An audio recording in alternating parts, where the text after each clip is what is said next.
Осы мен өзім, қазақпын. Қазақты жақсы көрем бе, жек көрем бе?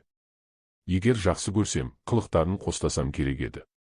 Уә әрнешік бойларынан адам жақсы көрерлік, көңілге тияна қыларлық бір нәрсе тапсам керек еді. Соны не үміт үзбестікке, не онысы болмаса мұнысы бар ғой деп көңілге қуат қылуға жаратсам керек еді. Ондайым жоқ. Егер жек көрсем, сөйлеспесем, мәжілістес, сырлас, кеңестес болмасам керек еді. Тобына бармай, не қылды, не болды демей жату керек еді. Ол мүмкін болмаса, бұлардың ортасынан көшіп кету керек еді.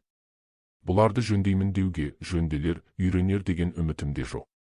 Бұлардың бірі де жоқ. Бұл қалай? Бұл айтқанның бірін тұтпай болмас еді. Мен өзім тірі болсам да, анық тірі де емеспін.